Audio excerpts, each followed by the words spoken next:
They thought she was just another quiet girl they could push around. They didn't know the hands they wrapped around her throat belonged to a fighter trained to end a match in seconds. But in school, this wasn't a ring, this was survival, and survival has its own rules. BTCTR 1. The quiet new girl Amara Johnson stepped into Westbrook High with her shoulders drawn in and her books pressed tightly to her chest. She had moved here just 2 weeks ago with her mom after her father's passing left them struggling to keep the rent. Her mom, Denise, had taken 2 jobs, one cleaning offices at night and another working at the diner during the day. Amara had promised herself she'd keep her head down, focus on grades, and make life easier for her mom. But high school had a way of sniffing out weakness, or at least what bullies thought was weakness. By the 3rd day, she had already noticed them, the group of 4 who owned the hallways. Brandon, tall, athletic, loud. Chelsea, Queen Bee with a cruel smile. Mason and Luke, the followers who laughed too loud at every insult. At first they just whispered when she passed. Then they started flicking her hair, accidentally, bumping into her, and calling her Library Mouse because she always had a book in her hands. She kept walking, ignoring them, because that's what her mom always told her. Don't start trouble, baby. We can't afford it. But trouble had a way of starting itself. One rainy Thursday, she was in the cafeteria, quietly eating her sandwich at the corner table when Brandon slammed his tray down next to her. "Hey, new girl," he said with a grin that didn't reach his eyes. Chelsea slid into the seat across from her, pretending to inspect Amara's clothes. "Where'd you get that jacket?" "A thrift store dumpster." The table erupted in laughter. Amara felt her face burn, but she didn't respond. She picked up her book and started to read. Mason snatched the book out of her hands.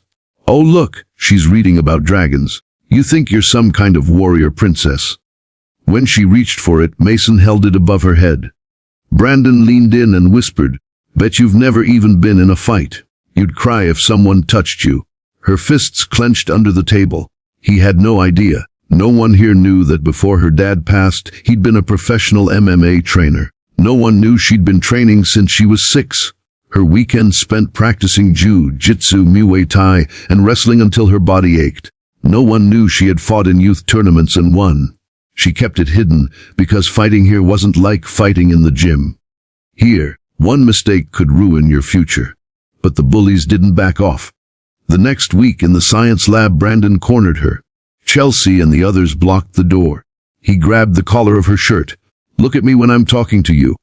She stayed still, her eyes fixed on his chest, not in fear, but calculating distance, timing, and pressure points. Then he did it. Both hands came up and wrapped around her throat. The moment his grip tightened, something deep inside her shifted. The air felt sharper. Her vision narrowed.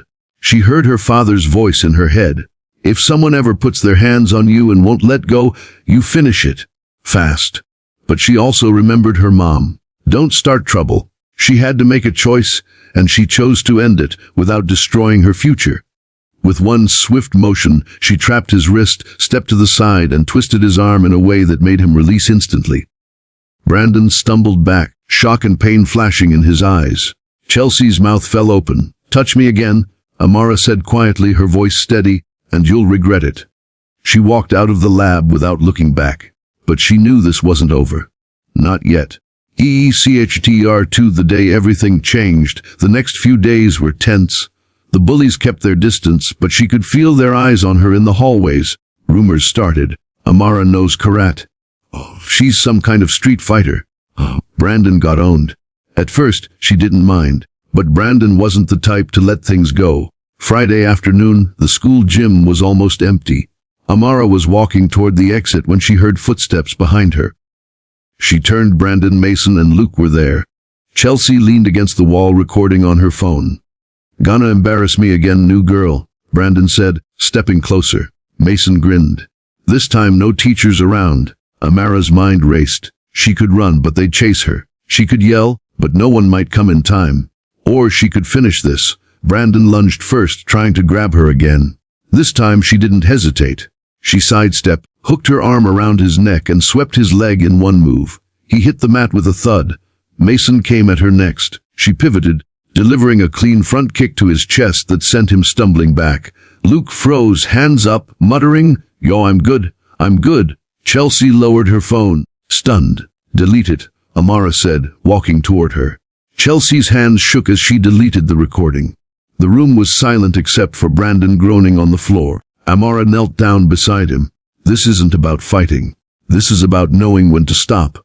Learn that before you hurt the wrong person. She stood, grabbed her bag, and walked out, head high, steps steady. That day something changed. No one touched her again, and slowly, other students started coming up to her. Kids who had been bullied before, asking her advice, her help, her friendship. She realized she could use what she knew, not to hurt people, but to protect them. By the end of the year, she was running a small self-defense club at school, teaching kids to stand up for themselves without starting fights. Her father's voice stayed with her. The best fighter is the one who doesn't have to fight.